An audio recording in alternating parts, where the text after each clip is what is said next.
Good morning, Christchurch. How are we doing? Wonderful. Should we stand together?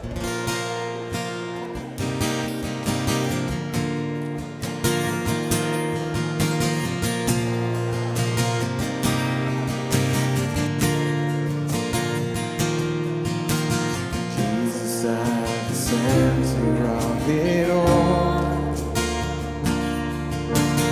Jesus at the center of it all. To the end, it will always be, it's always been you, Jesus.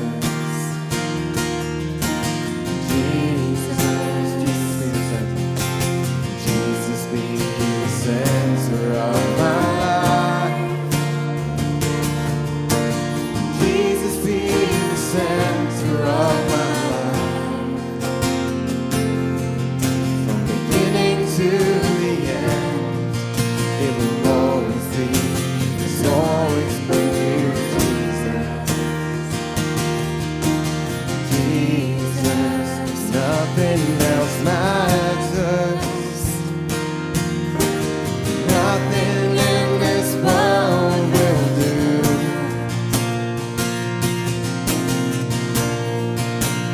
Jesus, you're the center. Everything revolves around you. Jesus, you. From my heart to the heavens, Jesus be the center. It's all about you. Yes, it's all about you. From my heart to the heavens, Jesus be the center. It's all about you.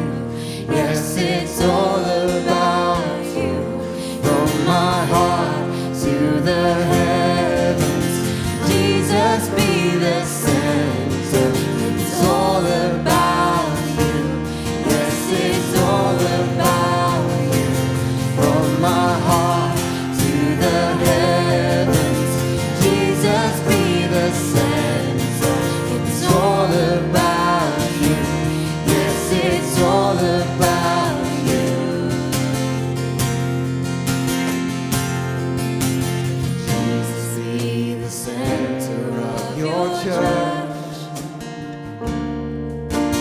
Jesus be the center of your church.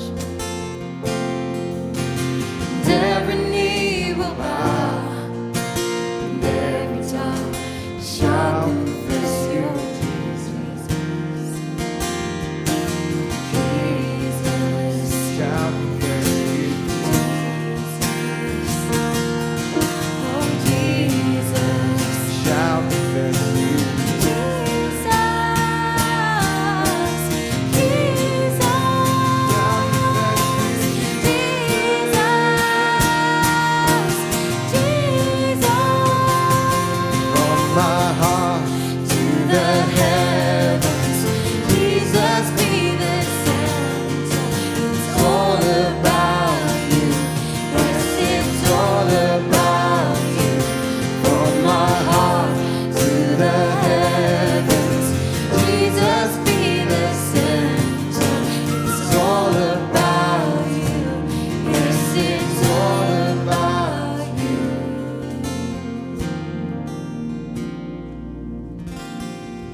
Yeah, as we start this morning, let that be our prayer. Jesus be the center of my life, of this church, of everything. I don't know what kind of a morning you've had getting here. Maybe it's been stressful. Maybe the roads have been dodgy. Maybe getting people into the car has been fun. I don't know. Whatever it is, let's just take a minute and just say, Jesus be the center. Whatever happens this morning, Jesus be the center.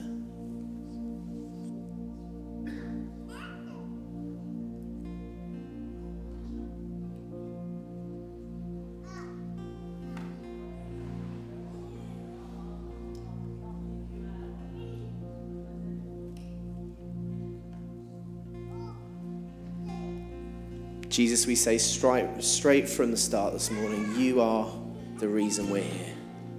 This is your church. This is your bride. This is your morning.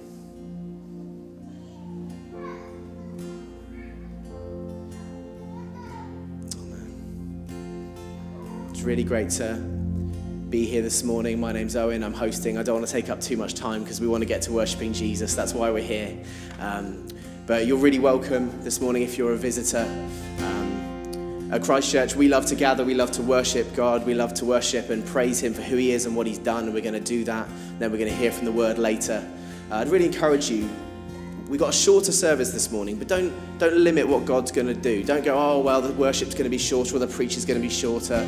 Oh, maybe I won't bring that word. Don't do that. Don't do that. God put something on your heart, come to the front. We'd love to come run by me. We'll find a place to fit it in. We'd love to hear God speak to us as a people this morning.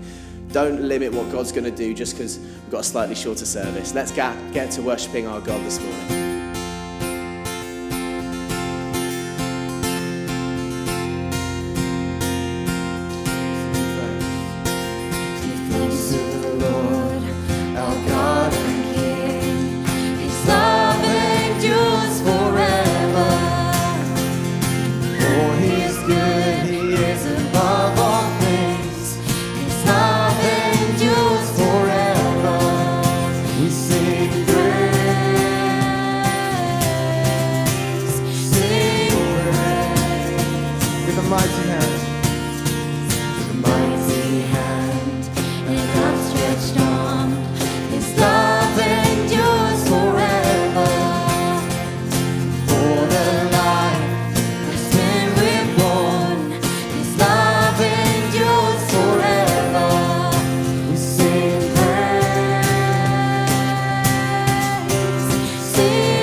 I just wanted to read to you from Psalm 25, which I've read several times this week, and I believe speaks to many people here. Given the start, we had Jesus at the centre. Let me read you what David writes. To you, O Lord, I pray, don't fail me. Lord, for I am trusting you. Don't let my enemies succeed. Don't give them victory over me. None who have faith in God will ever be disgraced for trusting him, but all who harmed innocents shall be defeated.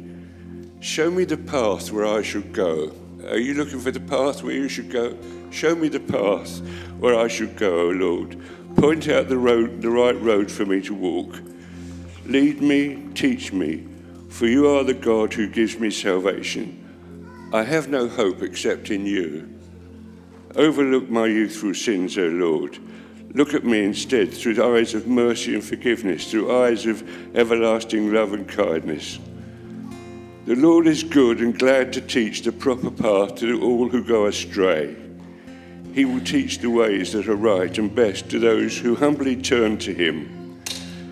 And when we obey him, every path he guides us on is fragrant with his loving kindness and his truth. But Lord, my sins, how many they are! Oh, pardon them for the honor of your name. Where is the man who fears the Lord? God will choose him. God will teach him how to choose the best. He shall live within God's circle of blessing, and his children shall inherit the earth. Friendship with God is reserved for those who reverence him. With them alone, he shares the secrets of his promises.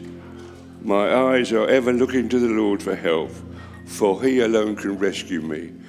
So if you're struggling, if you're turning away, if you feel you need rescuing, this is the word for you. It troubles me, somebody who's been around quite a long time, that when troubles come, work, home, family, whatever it might be, people start to turn away from God, not draw closer to him.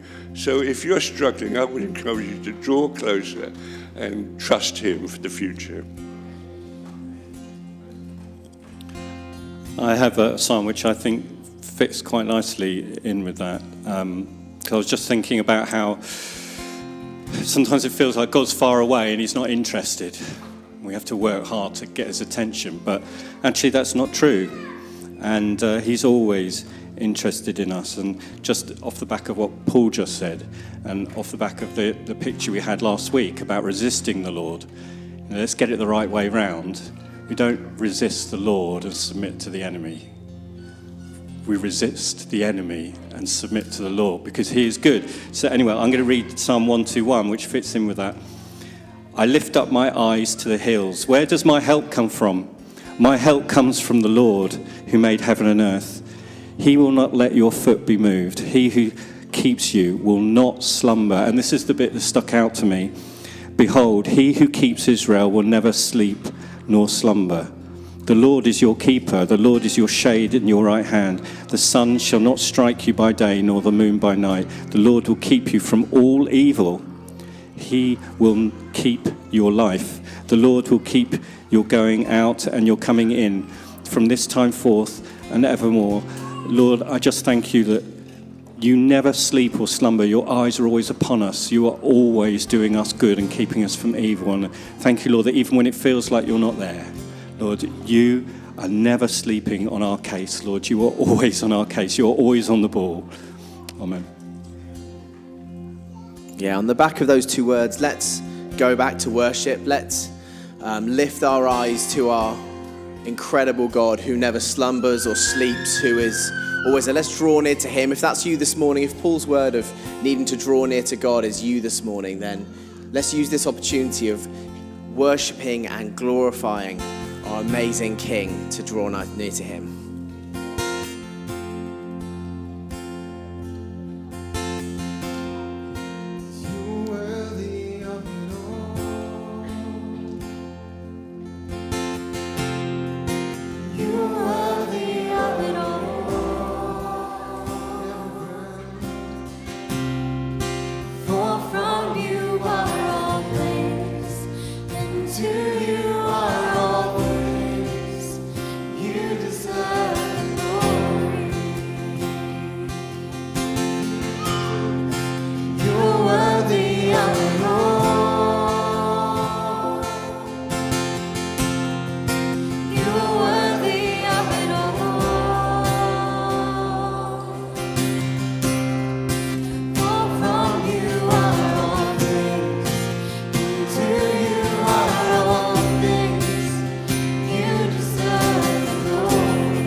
che vogliano sono di che vogliano sono di che buono di che io sono di che vogliano vogliano to sto vogliano to sto no di che to tomo to sta che vogliano vogliano to sto no di che vogliano no di che.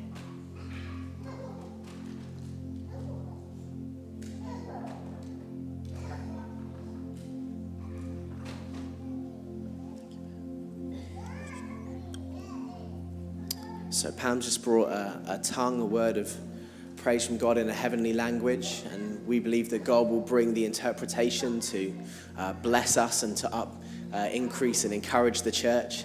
So we're just going to go back into that chorus just one last time. You're worthy of it all. And if you feel like you have the interpretation, please come to the front.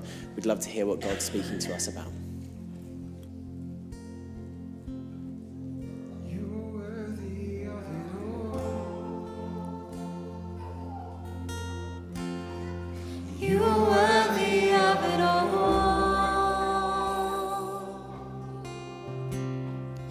For from you are all things, and to you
When Pam was praying, I had a picture of someone standing before the Lord and pleading and just saying, "Here I am, Lord. I'm standing before you. Do you see me? Here I am. Do you see me?" And the Lord said, "I do see you. I see you completely. And I love you. I love you with all my heart. Come to me. And I'll wrap my arms around you."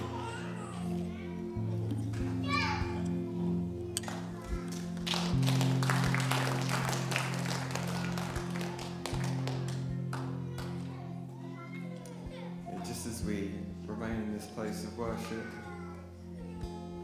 just want to share with you a new song that the Lord put on my heart just a couple of months ago. And I really feel like this is a song for us as a church, for this season that we're in right now, as we pursue Him in 40 days of prayer, as we pursue Him in faith to do the things that we're asking for. I really feel like this is for us as a church. And the thing that I felt I wanted to emphasize with us is that when He speaks, things happen. Yeah, when He speaks, there is power in His word. There is power in His voice. Think of creation when He spoke the world, all of creation into being. Think of when He spoke and the deaf regained their hearing and the blind regained their sight. There is power in the way that He speaks. And there's a challenge for us to listen to Him. There's a challenge for us to listen and in faith pursue Him for those things to happen amongst us as well.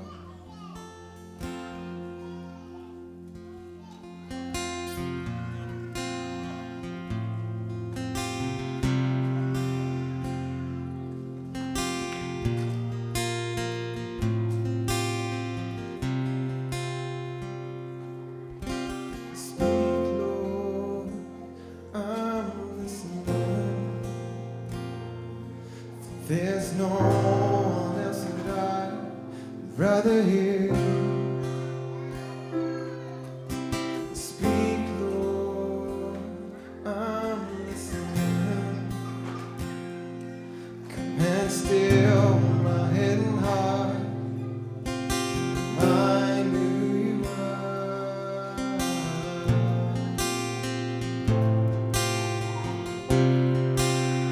Who you say.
found. There is healing for now. And at the sound of your voice, demons will flee. The enemy retreats. Chaos turns to peace. At the sound of your voice, blessing pours out. Freedom is found. There is healing for now. At the sound of your voice, demons will flee. The enemy retreats. Chaos turns to peace.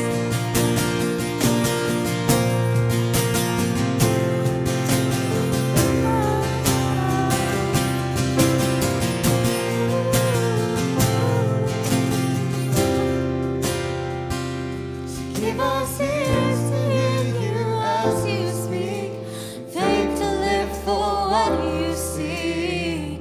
Lord, I'm listening. Give us ears to hear you as you speak, faith to live for what you seek. Lord, I'm listening.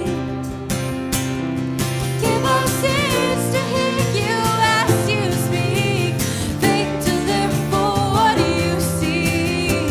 Lord, I'm listening. Lord, I'm listening.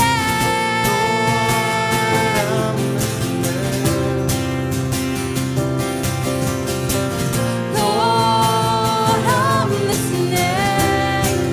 At the sound of your voice, blessing pours out. Freedom is found. There is healing for now. At the sound of your voice, demons will flee. The enemy retreats. Chaos turns to peace.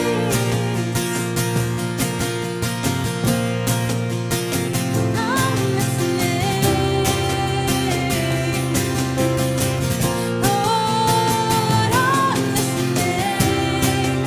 Lord, I'm listening. I'm listening.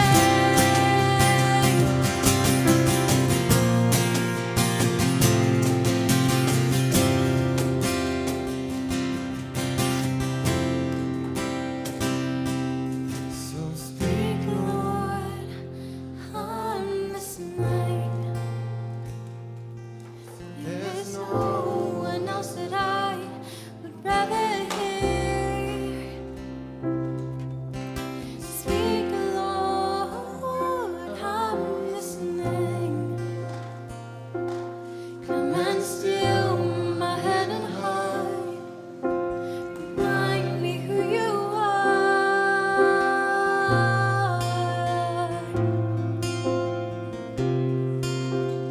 Who you say you are.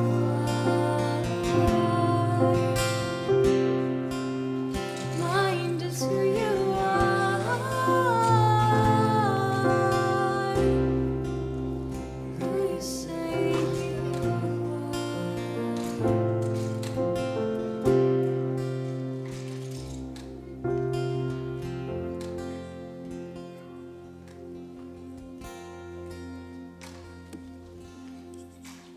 God's clearly been talking to us about listening, about seeking Him in a deeper way, as Paul brought as well at the beginning, about perhaps you're looking for a path, you're not quite sure what that is. And I feel God's really wants to call certain individuals to a deeper relationship, but also to ask and seek a deeper calling. Just as young Samuel said, "Here I am, servant, I am listening. Your servant is here, I am listening." I've been pondering this week some of the great modern day evangelists and martyrs of our time, and particularly Maximilian Kolbe in Poland during the war. I won't go into his story a great deal because it's quite a long one, but as a young child, he's only 12, he still had a vision from God of 2 crowns, a white crown and a red crown. And the white crown was a crown of purity and the red crown was a crown of martyrdom. And God said to him, which crown will you accept? And he said, I'll accept both. And I'm not suggesting that anybody is being called to martyrdom. Don't hear what I'm not saying. But what I am saying is God in this day is challenging us as to how much are we prepared to lay down? How much are we prepared to bow the knee? How much are we prepared to sacrifice our modern, comfortable, first world Western lifestyle for what God wants to do, not what we want to do? And I feel that perhaps during the Word and the next few days and weeks, there's some individuals here who I just suggest spend some time with the Lord and say, Lord, what is it you're calling me to? Because there are some of us who are going to be called to more than we can even imagine. Amen. Yeah, just on the back of that, as we close our worship, I feel like there's a couple of people, when you heard that, you've gone, yes. And then there's some people who've heard that and you've gone, oh, that seems really scary. And you've just got a word that I think really works beautifully after that about how God works in that situation of the big and the scary.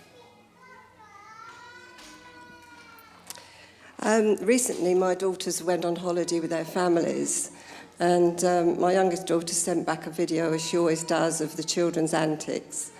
And one of them was, they were all by the pool, but Olivia, my youngest granddaughter, who's not 3 yet, was literally throwing herself into the pool. No armbands, nothing on like that at all. But not only was she throwing herself in, but she was throwing herself backwards. So she was just literally stepping off the side of the pool and just throwing herself in. But she knew that her father was in there. She was trusting that her father was in there and he was going to catch her. And what immediately struck me was she was trusting her father. She was trusting.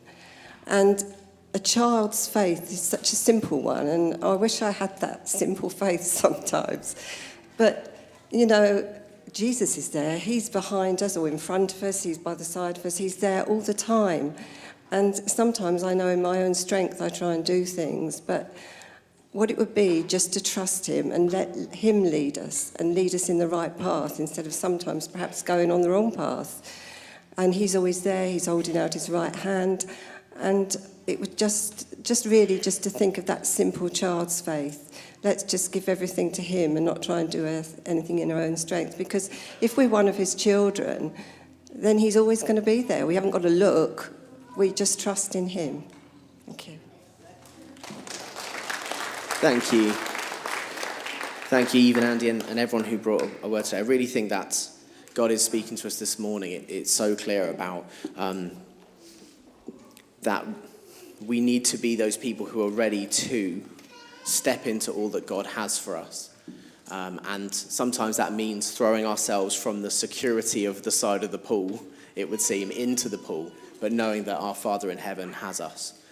The world doesn't have us. Our culture doesn't have us. If it did, we'd have big problems. But God has us. He always has us, even through the challenges and the difficulties. And we're going to, in a second, hear from Joel, who's going to be continuing our series on Elisha. And I know he's really speaking on that theme. God's really preparing our hearts and going before us, ready to hear the word this morning. So please be ready when Joel speaks. I want to go through this very quickly for the notices, because I know that we have gone on slightly longer than we should have done, but I think that's sometimes all right when God's speaking. A couple of notices. Firstly, my name's Owen. If you missed my welcome, I'm hosting this morning. It's great for you to be with us. If you're a visitor, you're incredibly welcome. Let's ask for the offering baskets to go around. Please, if you're a visitor, feel no obligation to give. This is something that we do as a body, as a family, part of our worship. Just as we sing songs, we give our time, our lives, we give everything, including our finances, to the work of the church and what God's doing in his kingdom. A couple of notices before Joel comes up. Firstly, Alpha is beginning on the 3rd of October, which is really, really exciting. Please be praying for people. Be praying that you can talk to people about Alpha, say what it is, and to share about how people can come to know Jesus. Invite people, and if you can sign up via the office or via the website, that'd be great. Our week of prayer starts from the 8th to the 13th of September. So I'm going to go for that one again because we can definitely do better. Our week of prayer starts from the 8th to the 13th of September. Exactly, wonderful. That's the reaction we should have for our week of prayer. Thank you very much. It's going to be slightly different. Obviously, as you can see, we are slightly in a interesting season with all the scaffolding happening, so we don't have access to the building in the same way through the week. So things will be slightly different during our week of prayer, but please check out the weekly email. That will have all the information. And if you go, oh, I don't know what the weekly email is, then have a look there, and there is a QR code you can use to sign up or chat to someone. Finally, the sanctuary. The sanctuary is a space that we're setting up on the third Sunday of the month, starting from the 2nd of September, which is a chance for people to come and... 22nd? What did I say? 22nd of September. That is the 3rd September of the month. And it's a space for people to come and to worship, to receive prayer and input and prophetic input, to come and receive healing and a fresh outpouring of the Holy Spirit. If you are desperate to receive healing, prophetic input, to worship God, to have a time of being inputted into in your life, see your life changed, this is the place for you. The Sanctuary, 22nd of September, and then every week after that every month after that on the 3rd Sunday of the month. Okay. Joel. Let's welcome Joel up to come and share God's word.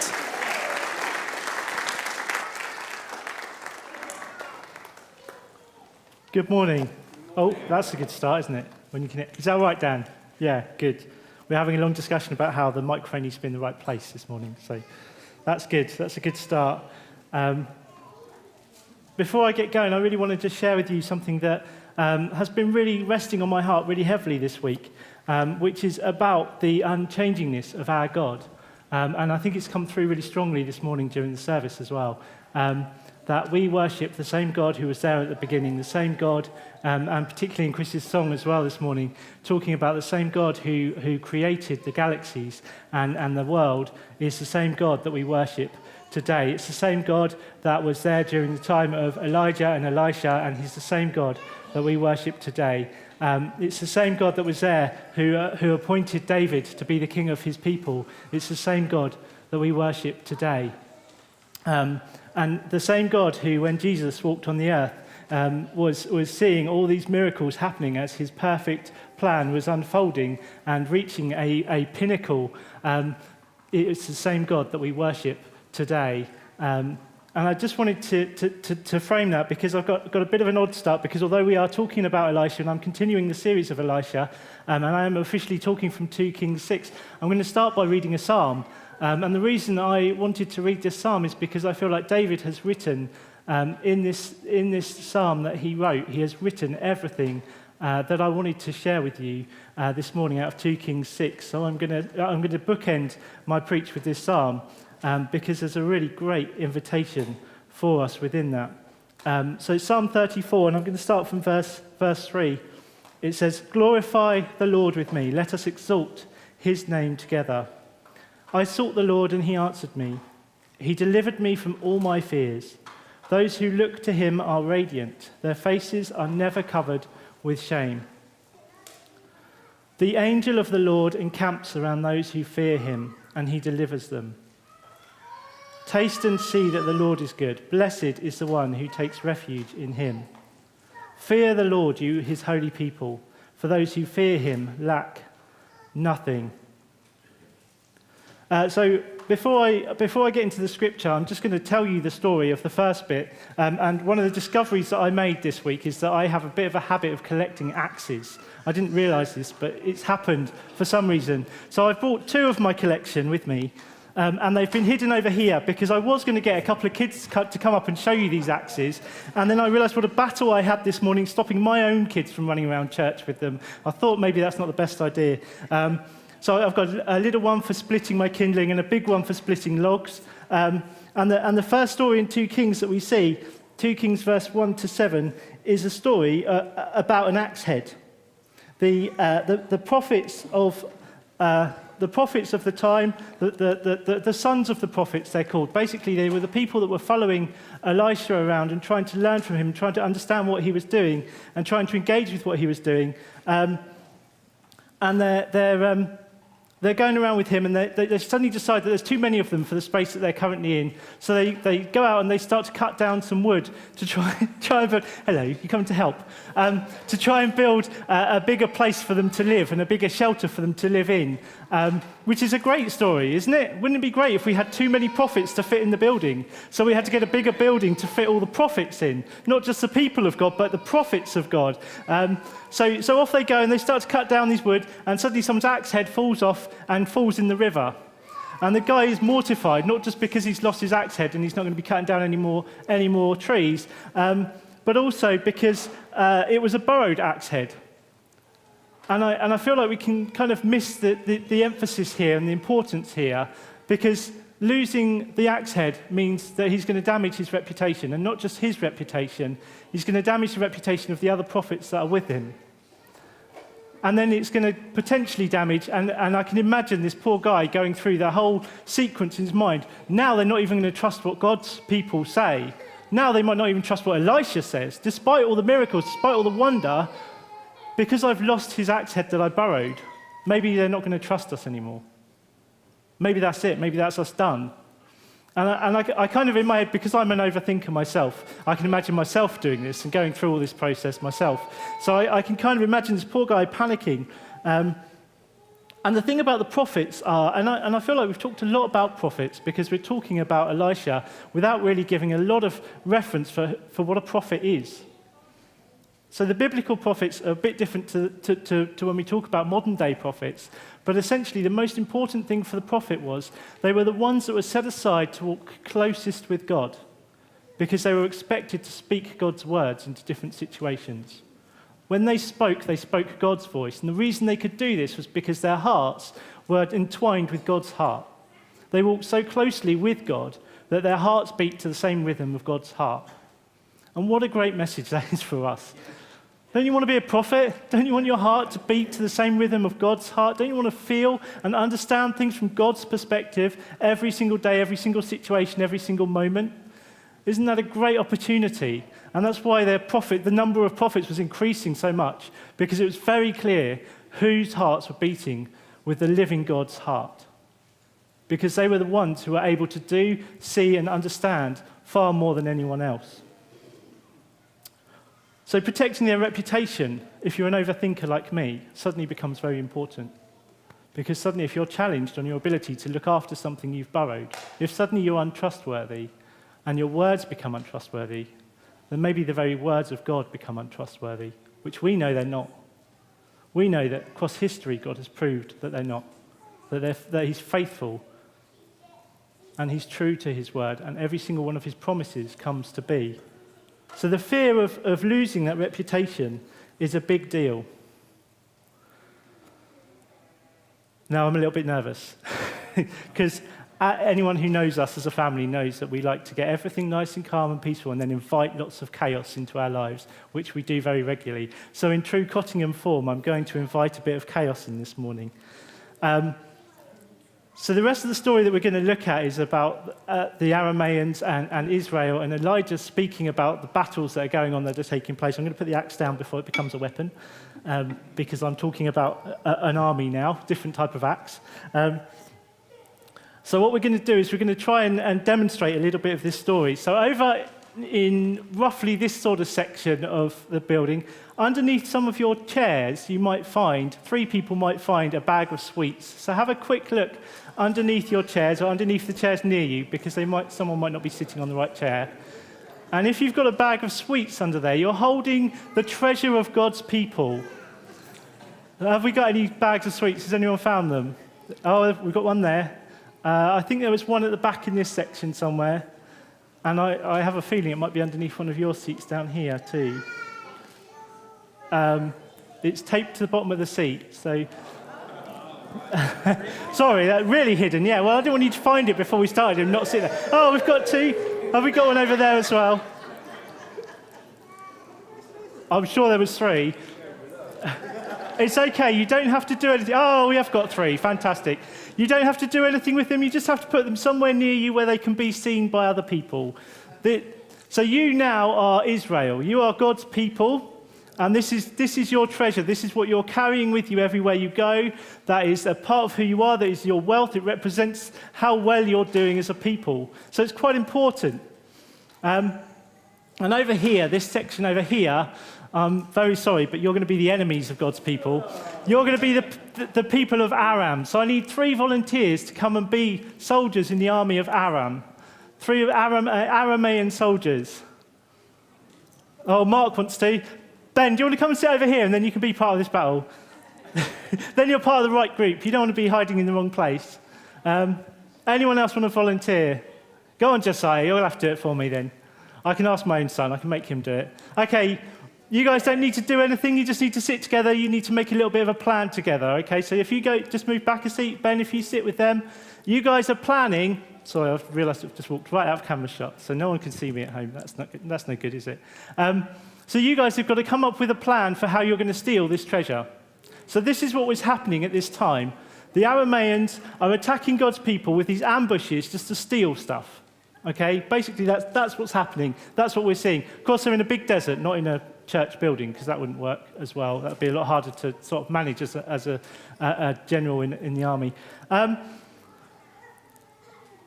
Do you think you guys can steal this treasure? Now, the thing is, all they've got to do is see you to catch you. So if they see you coming after the treasure and they point you out and they shout out your name or point at you or whatever, then you're caught and you have to come back and start again. Okay? The only thing is, what I haven't told you is that we also are going to have an Elisha. And that's going to be this section, all the way to the back, because they need to be able to see right from the back. And what I'm going to ask you to do is basically what Elisha did. If you see these guys coming forward, if you can see what their plan is, you can tell them. You tell God's people what their plan is. So if you see them sneaking along here, crawling along the floor, you can shout, hey, look, they're here, and then they can see them and point them out. Does that make sense? Okay. And you see why this is going to be chaos, because I'm going to try now to read the scripture and carry on telling the story while this is all going on. So if it gets too mad, I'm going to have to stop and just start again. Okay? You all get your jobs.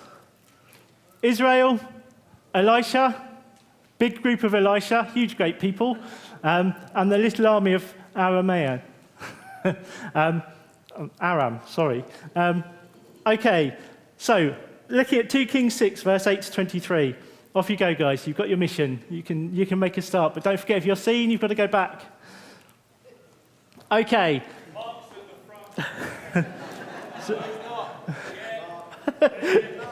So, 2 Kings 6, verse 8 to 23.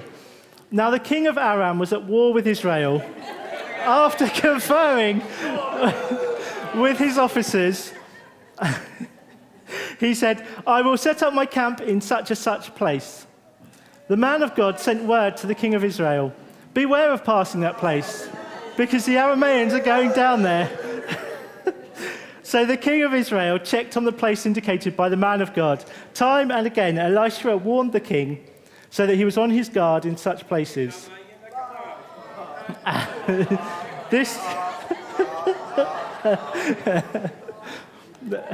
worried that no one's caught Ben and Josiah yet. They must be here somewhere as well. This enraged the king of Aram. He summoned his officers and demanded of them, tell me who is on the side of the king of Israel.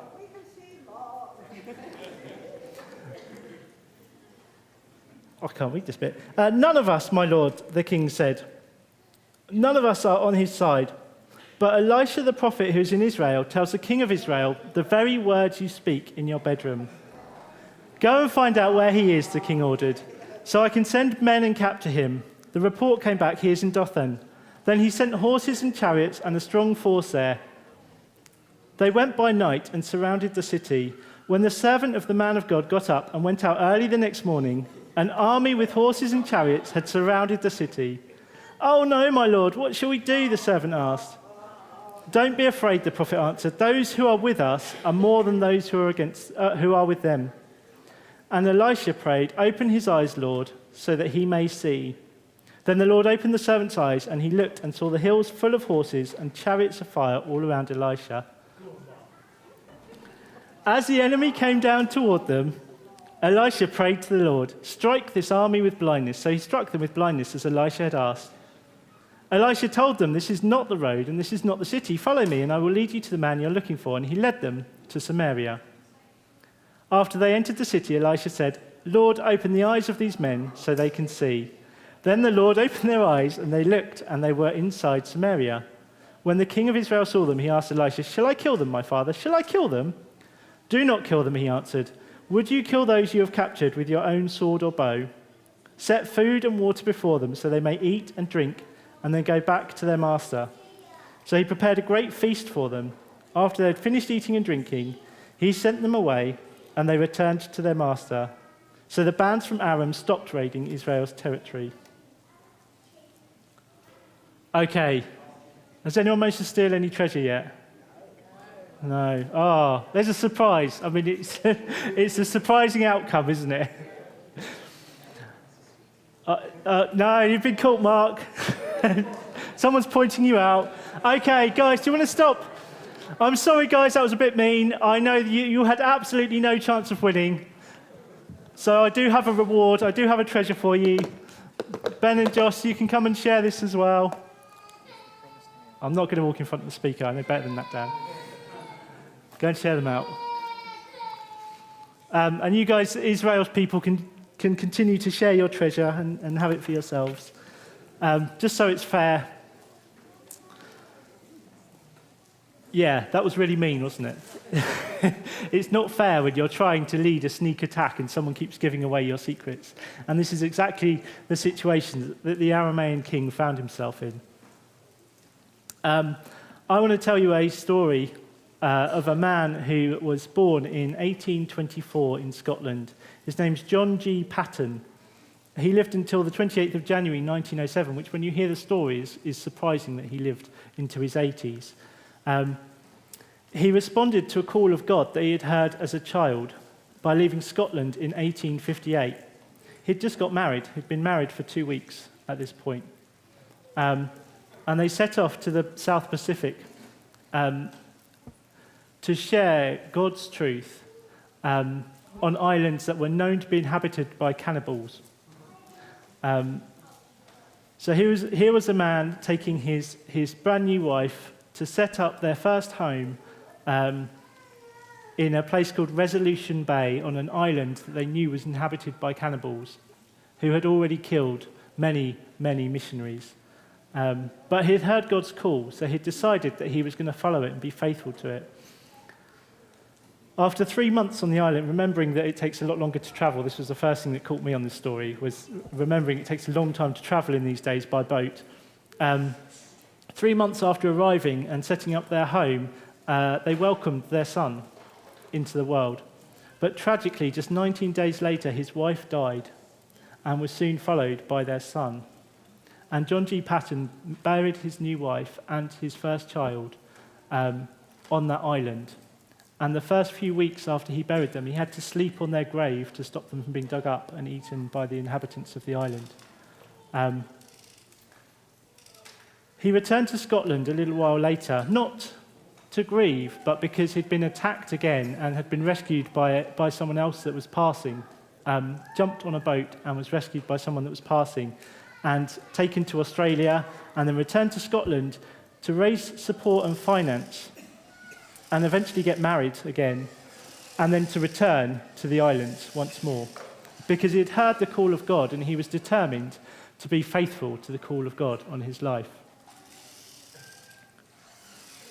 This visit we can consider more successful because the island he landed on was called Aniwa, and eventually the whole island professed Christianity. The whole island was saved because of this one missionary setting up his work on that island. But one of the most extraordinary stories out of John Patton's life involves this period of time. He's there with his second wife in their new home with his children, serving God faithfully still. And in the middle of the night, an army from the natives comes and surrounds the house. Terrified, he and his wife get on their knees and pray. And they prayed all night for God to save them, to deliver them from these people who wanted to kill them. In the morning, they were surprised to see the army walk away. They returned to their homes, and they looked out the window and it was all clear. About a year later, the chief of the tribe was saved over to Christianity, and John Paton met with him and asked him about that night. He said, "What happened? Why did you leave? Why did you go?" And the chief said, "Why would we have attacked you? You were very wise in bringing all those people with you. I'm very grateful that you brought that mighty army to surround your house, because otherwise we would have attacked. They were giants. They glowed like they were on fire, and they were heavily armed with swords and shields. We had no chance of attacking you if we had chosen to attack you."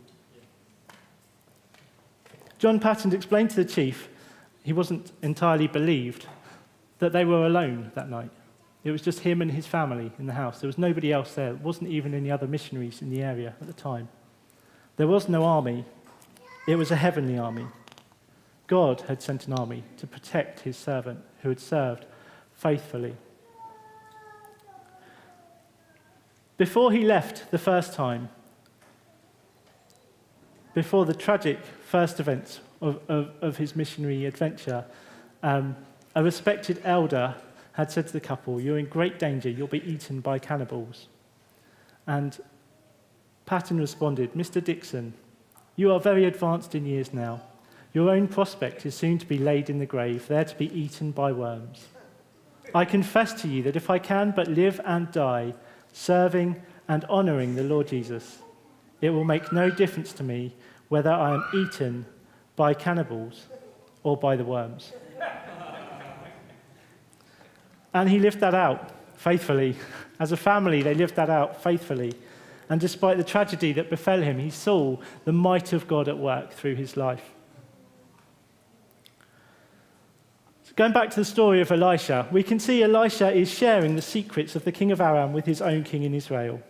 The Aramean king sees plan after plan thwarted as the Israelite people suddenly seem able to preempt his every strategy, to avoid any ambush he constructs. And as the Aramean king rages at his closest advisors, "Who's betraying me?" one man states that they are all innocent, that it is Elisha. Elisha is telling the king of Israel the words that you speak in your own bedroom. Because God is an all-knowing God. So when someone is walking as closely with God as Elisha did, nothing can be hidden from them. If that's what the enemy recognizes in this story, what do you think God's people should recognize about their God in this story? The enemy is recognizing that God knows absolutely everything and can reveal it to his people. So what should that tell us today? God knows. God knows about your situation. God knows about the enemies around you. God knows about the things you fear, about the battles you face, about the fights that are going on in your life and through your life. And God can help you. He can reveal his truth to you. In a rage-fueled daze, the king of Aram somehow believes that he'll be victorious if he attacks Elisha, either to kill him, protect his plans in the future, or to capture him and hope that he'll use his gifts to help his own kingdom. Of course, we know that would not happen because God doesn't work against his people, he works for them. In a moment of clarity, though, and this is very wise, the king decides not to send one or two people to try and capture Elisha. So he musters a great army to go and capture this one man. And when he arrives at a little village. The village of Dothan is known as Two Wells. That's what Dothan means, 2 wells. Because they had 2 wells in the village and a lot of pasture. Because this was a village that was given over to herding sheep, to rearing sheep, and not to waging battles. But this huge army turns up one day to capture Elisha, who's sitting at home in his house. He's not armed. He's not got an army with him. But yet a great army is needed to capture him. because he's God's servant. At this time, you can imagine the scene. Elisha's servant is making the porridge, and he looks out the kitchen window, and he sees an army surrounding their house, and he thinks, oh, we might be in trouble here, because there's only me and Elisha here. There's nobody else in this house. So he wakes up his master, and he says, I think we're in trouble. Can you join me in panicking a little bit? You're a bit too relaxed, considering the army that's around our house. Elisha instead sees with faith, and he invokes the Lord to open his servant's eyes.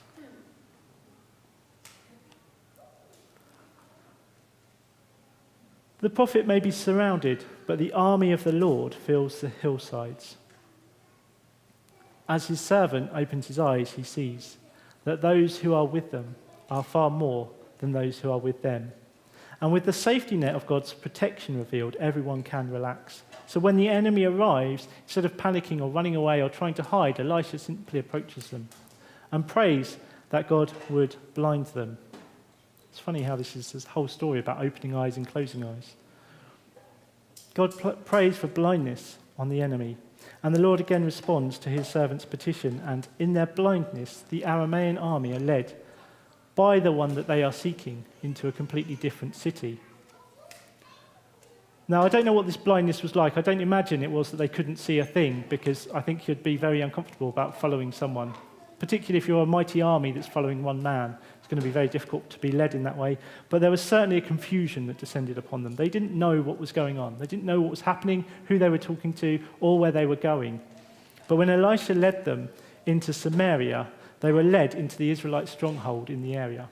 This is where Israel were really strong. This is where you would attack with a mighty army, because it was reinforced walls around the outside. They were protected and they were ready for battle in there.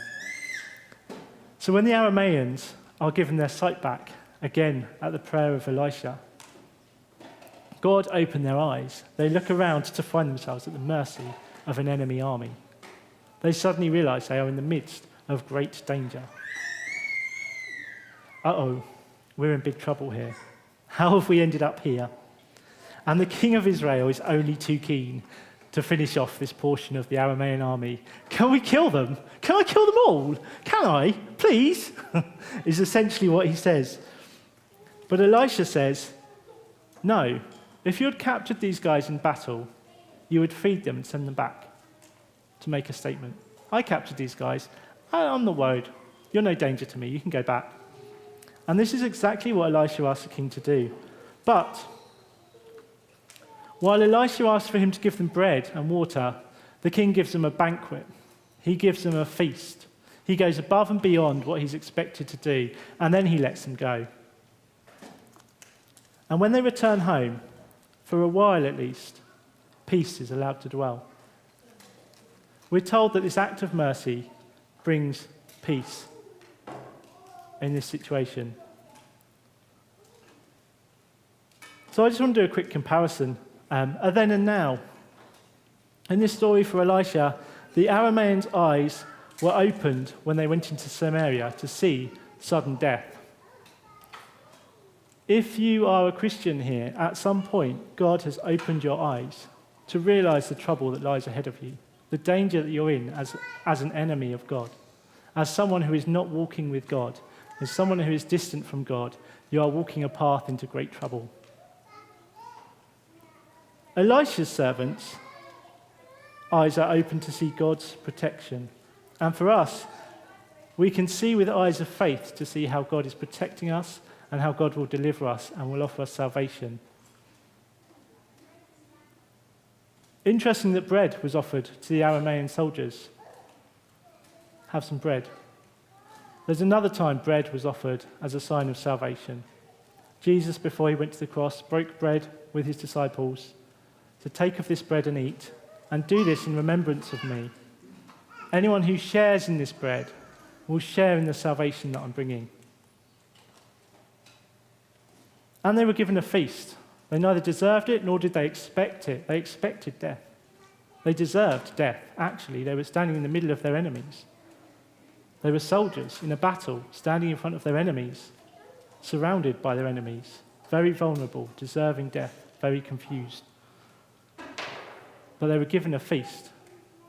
And we too, one day, If you're a follower of God, one day you will feast once again in the presence of God, and you'll never have any other need.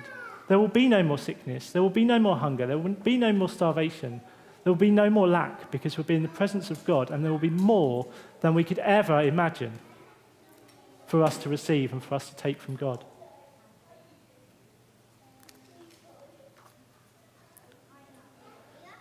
Now, I'm drawing to an end, but I just wanted to share a few things that I felt God speak to me about for some people this morning. And the first one is that I think there are some people here who are in relationships, and they might not be romantic relationships. They might be related to work situations. They might be friendships. They might be places that you find yourself around other people where you're afraid to speak out or to stand out. And the reason is because you're going through a list of imagined or potential consequences. But if I say this and it doesn't happen, but if I say this and this happens, but if I say this and it ends up as a failure, everyone will be disappointed and they'll judge me. This might happen, this might happen, this might happen. You're going through this sequence of thoughts all the time. And God is saying to you this morning, walk with me, trust me to be able to make a way where you cannot see one. When the axe head flew off the axe in the first story we looked at, there was despair, there was despondency because it was a burrowed axe head. God didn't hesitate when Elisha threw the stick into the water to defy the laws of science, of gravity, of physics, to raise the axe head in the water. These don't float, these sink. And they don't suddenly start floating after they've sunk for a little while. They stay on the bottom of the river. But God, for a moment, can put his hand over it and cause all laws of science, all laws of logic, all laws of reason to be put to a side so that it can float, to protect someone's reputation, to protect someone's honor. And God's prepared to do that for his people who speak out and walk hand in hand with him. I think there's also some people here who are trapped and losing battles for the mind. You are struggling to allow yourself to see the truth of who God has made you, what God has called you to, and who God is. Shame and anxiety work by putting us in a spiral. Every time we try to step out of the spiral, we're drawn back into it, and we end up at the bottom of the spiral once more. If you feel anxious, if you feel dragged down, if you feel that you cannot move on from a particular thought or a feeling which is holding you back, God has freedom for you. He sees that battle, he sees that pain, he sees how that holds you back, and he wants to lift you up. And he wants to move you out of the cycle of shame or anxiety. I think particularly God is speaking to some people who have been unable to respond. They've been unable to ask for prayer. They've been unable to ask for support and help because they believe that they should be able to manage on their own, or they believe that they should have been managing on their own. And as a result, as Paul shared earlier, what you're doing is you're pushing God away, because God calls us to call for help. God calls us to ask for help, and he gives it. He loves to give it. And he loves it when we ask too.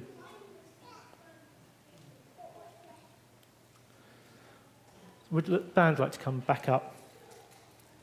So whether you're attacked this morning by a literal army, or if your battle is with emotions, if it's for your reputation, for your integrity, if it's with your finances, relationships, or your health, the angel of the Lord is encamped around you and will deliver you.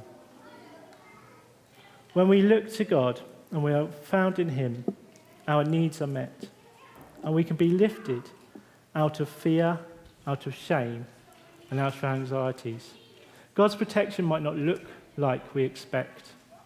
Certainly for John G. Patton, that was not what he expected when he arrived on the island. But God's protection continued and saw the working of God's purposes through his life. I'm going to read Psalm 34, verse 3 to 9 again. And I want us to respond particularly to the first part of it, where we're invited to glorify the Lord with me. Let us exalt his name together. I sought the Lord and he answered me. He delivered me from all my fears. Those who look to him are radiant. Their faces are never covered with shame. The angel of the Lord encamps around those who fear him, and he delivers them. Taste and see that the Lord is good. Blessed is the one who takes refuge in him. Fear the Lord, you his holy people, for those who fear him will lack nothing. Thank you.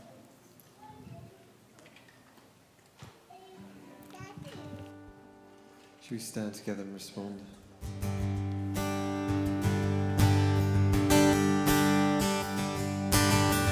When all I see is the battle, and you see my victory.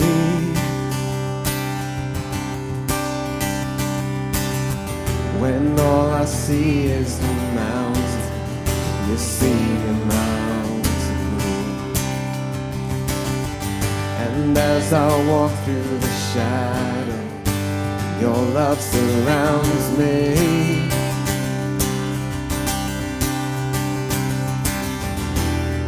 There's nothing to fear now, for I am saved.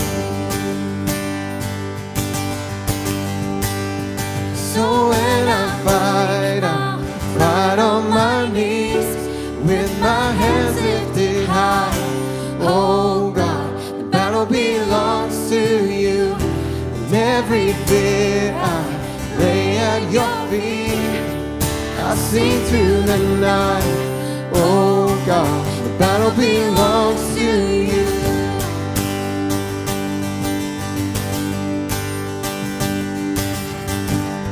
And if you are for me, can be against me.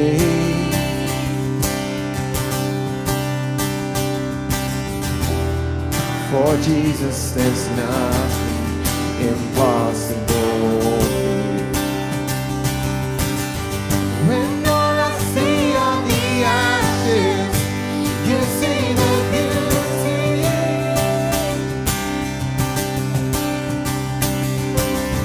When all I see is the cross, God, you see the empty tomb. So when I fight on my knees, with my hands lifted high.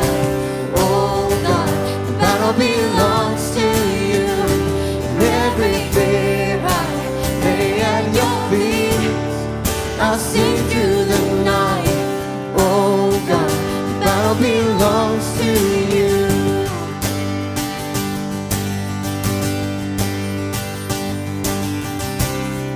An almighty fortress, you go before us.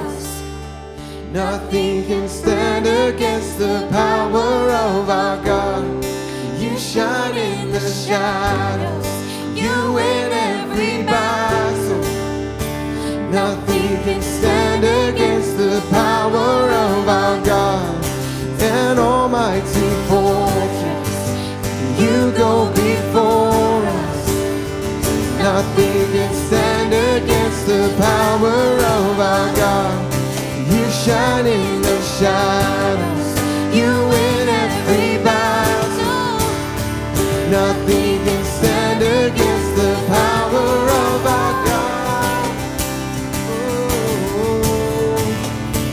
So when I fight on my knees, with my hands lifted high. Oh God, the battle belongs to you, and every fear at your feet.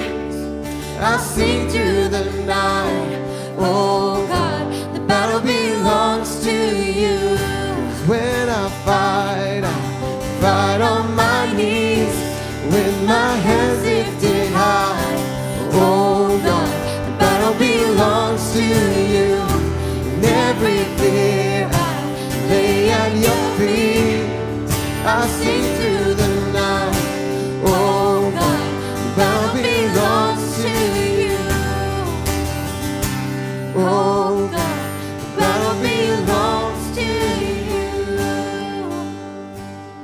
Yes, Lord, thank you that we can stand here in the victory of the cross and the empty tomb. We stand here in the victory of a Saviour who has declared, "It is finished." And we stand here in the love of a Father who knows everything we're going through. A Saviour who has gone that way before and understands our weakness and yet was without sin. A God who is fully aware, fully knowing, and fully able to help us in our weakness, in our trials.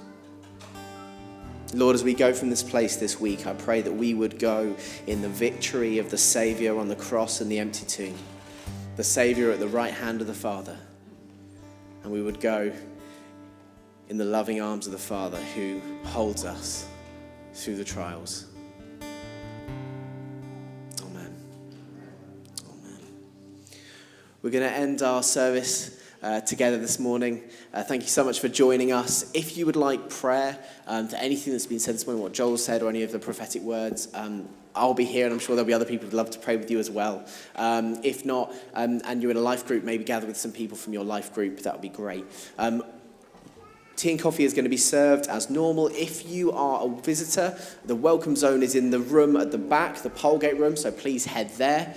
And just a quick thing, reminder, tags off chairs. And also, if you have kids, please keep an eye on them. The doors are open so we can have a through breeze, and the scaffolding is obviously off limits, not a climbing frame. Have a great week, and we will see you soon.